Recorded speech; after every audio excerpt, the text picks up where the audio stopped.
आपका हमारे YouTube channel पर एक बार फिर से स्वागत है। आज हम आपके लिए लेकर आए हैं एक ऐसी डरावनी कहानी जिसे सुनकर आपकी रूह कांप उठेगी। तो बैठ जाइए, लाइट्स ऑफ कर लीजिए और तैयार हो जाइए डर का एहसास करने के लिए। रवि जैसे ही दुकान का दरवाजा खोलता है, अंदर की घड़ी रात के ठीक 12 बजाती है। कुर्सी पर बैठा आदमी धीरे धीरे अपना सिर उठाता है। उसका चेहरा आधा कटा हुआ है और खून टपक रहा है। वह ठंडी डरावनी आवाज में फुसफुसाता है, तू वापस आ गया, अब तेरी गर्दन भी मेरी दुकान का हिस्सा बनेगी। अचानक धारदार उस तरह हवा में चमकता है। तो चलिए शुरू करते हैं आज की कहानी। रवि एक आम नौजवान था जो मुंबई के एक बड़े मल्टीनेशनल ऑफिस में काम करता था। उसकी जिंदगी में सब कुछ ठीक चल रहा था, लेकिन उस दिन कुछ अजीब हुआ। शाम को ऑफिस से लौटते वक्त वह अपनी गली में एक नई नाई की दुकान देखकर चौंक गया। ब्लैक ब्लेड सलून, एक बार कटवाया तो बार बार आओगे।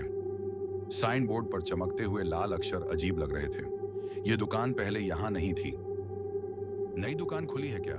रवि ने चाय वाले से पूछा। अजीब बात है, चाय वाला घबराया हुआ बोला। सुबह तक तो यहाँ कुछ नहीं था, लेकिन दोपहर में यह दुकान अचानक बन गई। रवि को अजीब लगा, लेकिन उसने ज्यादा ध्यान नहीं दिया। वह घर चला गया, लेकिन उसी रात उसे एक अजीब सपना आया। रवि ने देखा कि वह उसी दुकान में बैठा है। एक आदमी उसके बाल काट रहा था। नाई की शक्ल साफ नहीं दिख रही थी, लेकिन गर्दन पर ठंडी धार महसूस हुई और अचानक खून बहने लगा। रवि की चीख निकल गई और उसकी नींद खुल गई। वह बुरी तरह पसीने से भीगा हुआ था। यह सपना था या कोई इशारा? सुबह होते ही रवि ने ठान लिया कि वह उस दुकान के बारे में पता लगाएगा। दोपहर को रवि दुकान पर पहुंचा। अंदर अजीब सी महक थी। सामने एक आदमी कुर्सी पर बैठा था, लेकिन उसका चेहरा शीशे में नहीं दिख रहा था। कैसा कट चाहिए? नाई ने ठंडी आवाज में पूछा। रवि ने गौर से देखा। नाई की उंगलियां असामान्य रूप से लंबी थीं और उसकी आंखें बिल्कुल काली। रवि के रोंगटे खड़े हो गए। उसने तुरंत वहां से निकलने का फैसला किया, लेकिन जैसे ही वह मुड़ा, नाई ने कहा, एक बार बाल कटवा लोगे तो बार बार आओगे। रवि तेजी से वहां से भाग गया। अगले दिन रवि के दोस्त अमित ने मजाक में कहा, तेरी इतनी दाढ़ी बढ़ गई है, चल उस नई दुकान में बाल कटवा आते हैं। रवि ने मना किया, लेकिन अमित हंसते हुए अंदर चला गया। 10 मिनट बाद दुकान से चीख सुनाई दी। रवि दौड़ता हुआ अंदर गया और देखा अमित कुर्सी पर बैठा था, लेकिन उसकी गर्दन कटकर नीचे गिर चुकी थी और नाई बस मुस्कुरा रहा था। पुलिस को बुलाया गया, लेकिन जब पुलिस आई तो दुकान पूरी तरह खाली थी। यह दुकान तो महीनों से बंद है, एक पड़ोसी बोला। रवि हैरान था, लेकिन मैंने इसे अपनी आंखों से देखा था। रवि ने इंटरनेट पर खोजबीन की। उसे पता चला कि सालों पहले इस जगह एक रहस्यमयी नाई की दुकान थी, जहां लोग बाल कटाने जाते थे, लेकिन लौटकर नहीं आते थे। कहा जाता था कि वह नाई एक खतरनाक कातिल था जो लोगों की गर्दन काट देता था। क्या यह वही दुकान है? रवि के रोंगटे खड़े हो गए। रवि ने हिम्मत करके फिर से दुकान जाने का फैसला किया। अंदर घुसते ही उसने देखा अमित की आत्मा शीशे में फंसी हुई थी। रवि, भाग जा, वरना तेरा भी यही हाल होगा। लेकिन इससे पहले कि रवि कुछ कर पाता, नाई ने उसे पकड़ लिया। अब तू मेरा नया ग्राहक है। नाई की आंखें चमक उठी। रवि ने जल्दी से पास पड़ा शीशा तोड़ दिया। शीशा टूटते ही पूरी दुकान हिलने लगी। नाई तड़पने लगा और दुकान अचानक गायब हो गई। रवि बेहोश होकर गिर पड़ा। जब उसकी आंख खुली तो वह अपने घर में था। क्या यह सब सपना था? उसने सोचा, लेकिन तभी उसकी गर्दन पर एक ताजा कट का निशान था। रवि समझ गया कि दुकान का श्राप खत्म नहीं हुआ। रवि के गले पर कट्टे का निशान था। उसे महसूस हो रहा था कि कोई छाया लगातार उसका पीछा कर रही है। घर में अकेले बैठा रवि जब शीशे में खुद को देखने लगा तो अचानक उसे अपने पीछे एक परछाई दिखी। वह तेजी से पलटा, लेकिन पीछे कोई नहीं था। यह सिर्फ मेरा भ्रम होगा, वह खुद को समझाने लगा। लेकिन तभी दरवाजे पर धीमी धीमी खरोंचने की आवाज आई। कौन है? रवि ने डरते हुए पूछा। कोई जवाब नहीं आया। रवि ने धीरे से दरवाजा खोला। बाहर कोई नहीं था, लेकिन जमीन पर एक पुरानी जली हुई दुकान का बोर्ड पड़ा था। ब्लैक ब्लेड सलून, एक बार कटवाया तो बार बार आओगे। रवि के दिमाग में तेज झटके से एक याद आई। उसने दुकान को खुद तबाह किया था, लेकिन दुकान अभी भी जिंदा थी। मतलब ये खत्म नहीं हुआ। अगली सुबह रवि पुलिस स्टेशन गया और इंस्पेक्टर जोशी से सब कुछ बताया। जोशी ने उसकी बात सुनकर कहा, तुम्हें भूल जाना चाहिए कि कोई दुकान थी। रवि चौंक गया। लेकिन सर, वहां लोग मर रहे हैं, हम कुछ नहीं कर सकते। जो भी उस दुकान की सच्चाई जानता है वो खुद मर जाता है।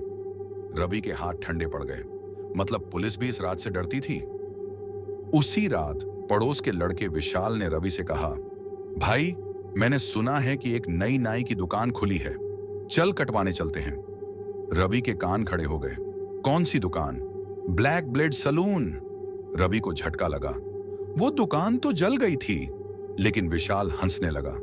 क्या मजाक कर रहे हो भाई? मैं अभी कल ही उधर से गुजरा था। रवि समझ गया। दुकान फिर से वापस आ गई थी। अगले दिन विशाल दुकान में चला गया। रवि ने उसे रोकने की बहुत कोशिश की, लेकिन उसने मजाक में टाल दिया। 10 मिनट बाद विशाल की चीख सुनाई दी। जब रवि दुकान में पहुंचा तो देखा विशाल का सिर कुर्सी पर रखा था और शरीर जमीन पर पड़ा था। नाई की सीट खाली थी, लेकिन हवा में एक आवाज गूंज रही थी, एक बार कटवाया तो बार बार आओगे। विशाल की मौत के बाद रवि अंदर तक हिल गया था। उसे अब यकीन हो चुका था कि ब्लैक ब्लेड सलून सिर्फ एक दुकान नहीं, बल्कि मौत का फंदा थी। रवि ने तय कर लिया कि अब वह इस रहस्य का अंत करेगा, चाहे कुछ भी हो जाए। रात को उसने इंटरनेट पर खोजबीन की, लेकिन उस दुकान का कोई रिकॉर्ड नहीं मिला। पर तभी उसे एक पुरानी अंधविश्वासों की किताब मिली, जिसमें लिखा था, कुछ जगहें सिर्फ ईंट और पत्थर से नहीं बनती, कुछ जगहें आत्माओं के श्राप से बनी होती हैं। ऐसी जगह जलाने या तोड़ने से खत्म नहीं होती, बल्कि हर बार एक नए रूप में लौटती हैं। इन्हें खत्म करने का सिर्फ एक ही तरीका है, उस श्राप की जड़ को मिटाना। रवि ने और गहराई से खोजबीन शुरू की। कुछ पुराने अखबारों में उसे 1952 की एक घटना मिली। ब्लैक ब्लेड सलून में दिल दहला देने वाली घटना। नाई ने खुद की गर्दन काटकर आत्महत्या कर ली। रवि की आंखें फटी रह गईं। उसने जल्दी से आगे बढ़ा। कहते हैं कि वह नाई एक खतरनाक हत्यारा था, जो बाल कटाने के बहाने लोगों की गर्दन काट देता था। जब लोगों ने उसे रंगे हाथों पकड़ा तो उसने खुद ही अपनी गर्दन काट कर जान दे दी, लेकिन मरने से पहले उसने श्राप दिया, मैं हर बार लौटूंगा और मेरी दुकान कभी बंद नहीं होगी। रवि के रोंगटे खड़े हो गए।